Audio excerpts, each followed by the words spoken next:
Here we go. This is short quilled Sonic AU lore explained by Ors, of course. Ors, of course, everyone make sure to check out the original creator. That was bars though.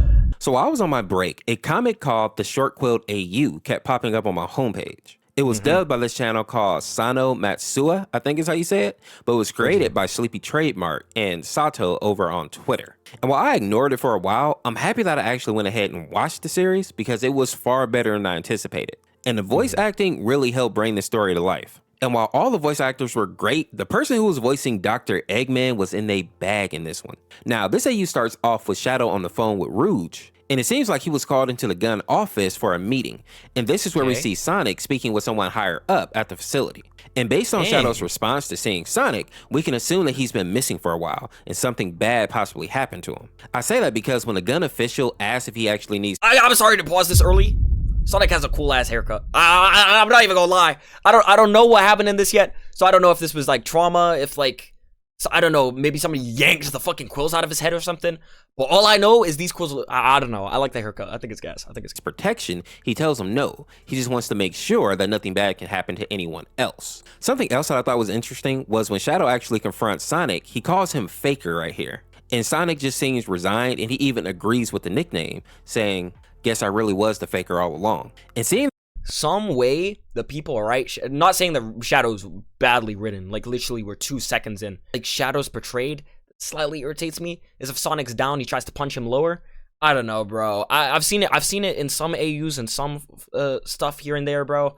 I hate the idea of Shadow punching Sonic down. I don't know. That someone clearly did a number on him, Shadow grabs Sonic, demanding that he knows who hurt him.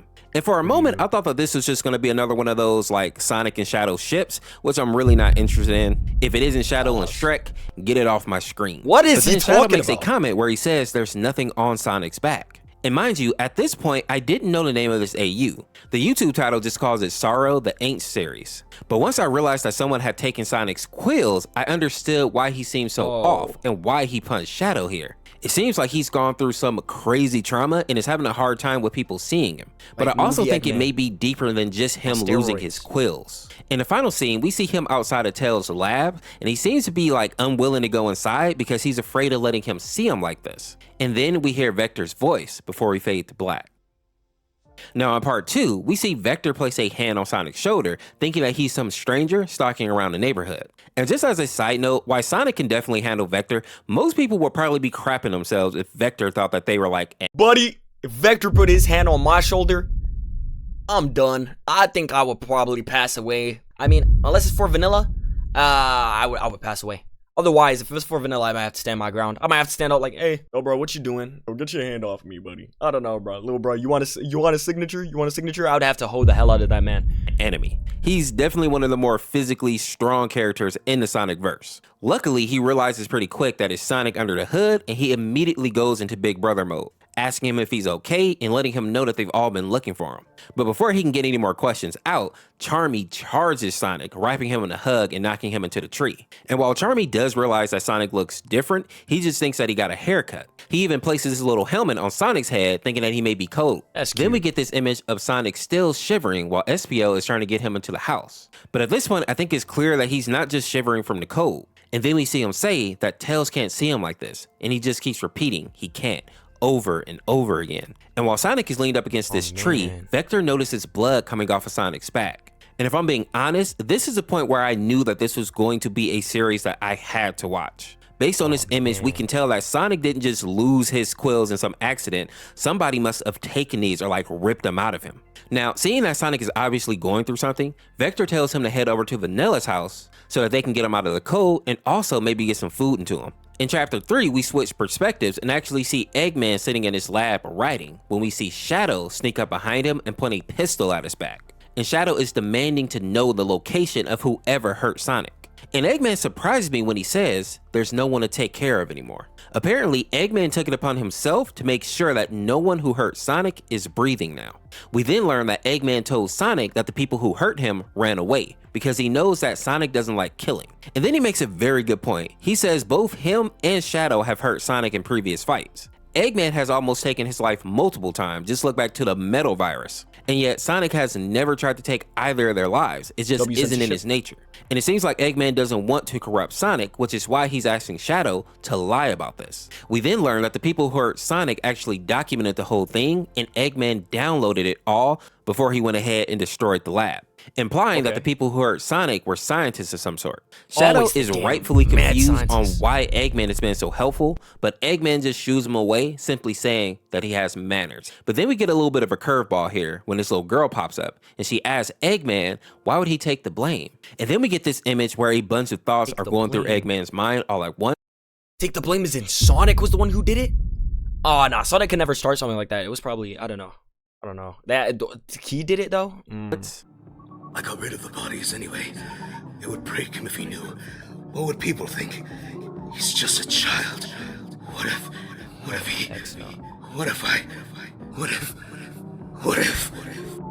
And this line right here really stood out to me. He says, I hid the bodies. And this is where it really started to make sense to me. Eggman didn't take out the people who hurt Sonic. It seems like Sonic may have actually done it himself. And maybe Sonic has like blocked that out of his memory, or Eggman could have done something to make him forget.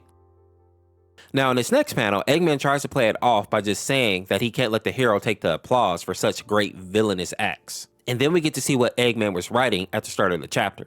The note says, I found them dead, with the hedgehog catatonically staring at their bodies. And then we get this image, showing Sonic in the lab looking absolutely devastated. And as Eggman continues to write in his journal, we get to learn what he actually saw when he first found Sonic. Eggman says that when he found him, he looked broken, almost dead. And as we can see, his face was covered in gore and he had tears in his eyes. And most importantly, all his quills were gone. And based on this image, it looks like Sonic was missing for quite a while, meaning that these scientists were likely experimenting on him for weeks. And as Eggman says here, they hurt Sonic so badly that eventually he did the same to them. He basically gave in to his survival instincts. And then we get to see when Sonic made it back to safety, he seemed to have actually lost his memory. And I'm guessing that he probably blocked it out due to the trauma, which when you think about it, is kind of a blessing for a character like Sonic, because I don't think he'd be able to live with himself if he... Bro, if Sonic found out that he murdered a lab worth of scientists, I don't think he would be, I don't know.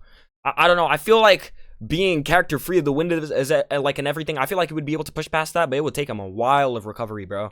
I don't know, that's messed up. Knew that he took out so many humans. The next chapter goes into a bit more detail about how Eggman found out that Sonic was being held captive.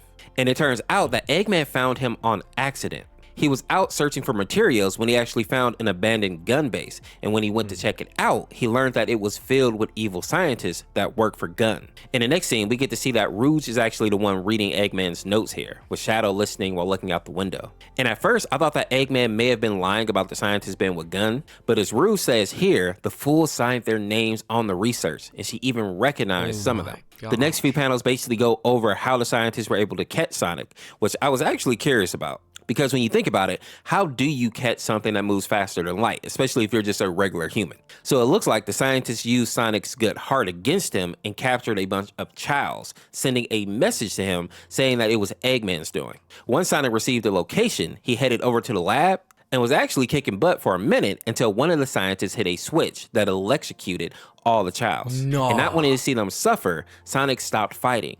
But in order to really make their point, the scientists also shot one of the Chow, making sure that Sonic understood what was at stake here. With Sonic being partially controlled, they ended up doing a bunch of experiments on him, but before that, they injured his Achilles tendons so that he couldn't run away anymore. And based on this panel right here, it looks like they just took one of these little scalpels and just cut his Achilles. But even with those injuries, he still had the strength to try and escape. But before he could actually make it, the doctors caught him and took out another Chow, making sure that Sonic got back in line. And this is where the real torture started. But as you would expect, Sonic still fought back, even almost taking out one of the doctor's eye with his quills, which caused them to remove them all one at a time.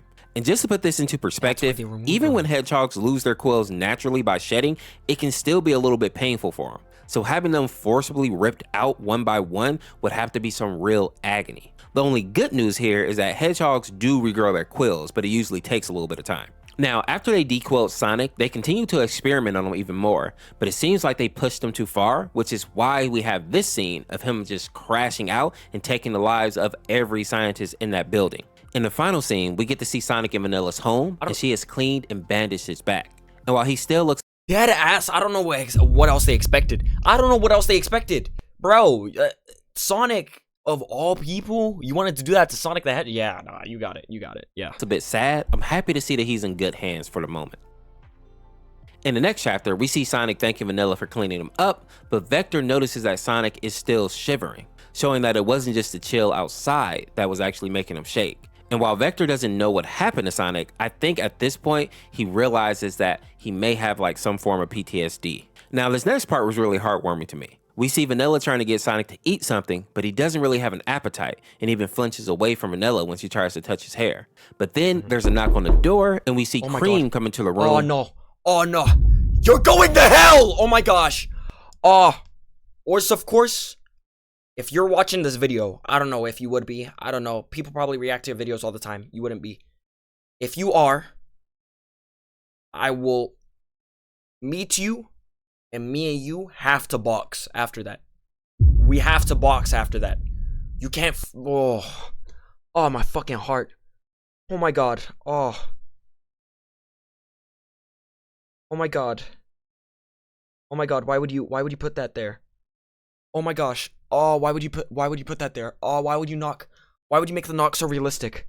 Oh, I'm home alone. Why would you do that to me?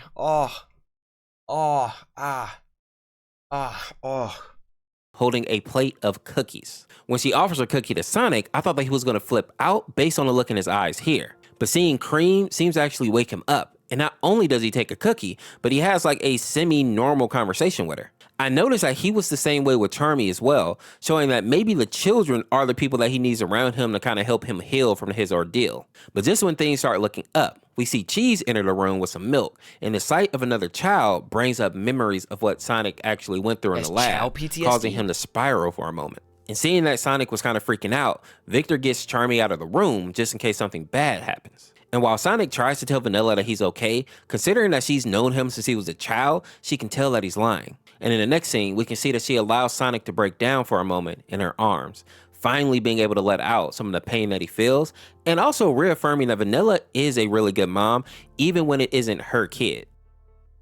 The final chapter of the series starts with Amy out looking for Sonic. We can tell by the map here that she has been searching for a while and has had no luck. And I'm assuming that this is why she looks so disheartened here. Eventually, she gives up and heads over to Vanilla's house, which as we see here is still full of people. Now, when Amy pulls up, Vector and Vanilla seem to be surprised because Amy wasn't supposed to arrive until the next day. And with Sonic in the home, they're not sure how he will react to seeing her. Now, when Vector opens the door, we get this image, which is way too ominous for this moment, but then we really get to see Amy's face, and Vector can tell that she's been going through it. So he invites her in. And while Vanilla is trying to be a good host, maybe feed Amy and all this stuff, there's so much chaos going on in the home that they don't even notice when Amy starts to head towards Sonic's room. Just like with Tails, he doesn't want her to see him, and he keeps saying no over and over again. Now, when Amy does finally enter the room, at first she doesn't recognize Sonic under the blanket, and she freaks out just a little bit, slamming her hand into the light here. But once the room is lit up and she can actually see that it's Sonic, she immediately runs over to him, or at least she tries to until he tells her not to look at him. After that, we get this little montage that showcases how Amy has always thought that Sonic was handsome and a hero. And then we see this image of him falling and Amy running to catch him. Then she... I hate happy couples, chat. Yo, looking at this pisses me off. You know, he came out of trauma, so I'm allowed to slide, but I just want you to know I dislike happy couples. I'm not gonna lie. If I had a wish, it would be to have Sukuna's domain expansion. Malevolent Shrine, but only on Valentine's Day. I can only use it on Valentine's Day. Tells him that whatever he's hiding doesn't matter to her, because no matter what, Sonic will always be the most handsome hedgehog to her. And hearing this seems to really affect Sonic, because not only does he place a kiss on Amy's forehead, but he also allows her to embrace him, and even seems to be able to enjoy it after a moment. The final panels that we get to see in the comic is Vanilla coming to check on the two and seeing that Sonic and Amy are cuddled up here, Sonic finally looking to be at peace and able to get some real sleep. And while I don't think enough time has passed for him to get over what he went through, I can definitely say that by the end of this AU, he seems to be on the road to recovery. All in all, I was really impressed with this story and the artwork. I was skeptical at first about Sonic getting captured until I saw the way the scientists actually set it up. Sonic would definitely sacrifice himself for the safety of others, especially if he wasn't sure that he can disarm the threat without taking any lives. I also really like the fact that Eggman played a big role in this AU. The fact that he basically did. hid those bodies and clutched covered up. that whole thing up so that Sonic wouldn't realize what he did is kind of a huge thing, but it doesn't really surprise me because Eggman does really come through sometime in these AUs, whether it be canon AUs like the Metal Virus or ones like this. real. I also want to point out too that the voice acting really brought this to life. So I just want to give a shout out again to Sano and also the voice crack VA crew. I think they also helped a lot with this as well. Bro, Willowispz, of course, for the video. Willowispz, of course. Everyone go check out Willowispz, of course.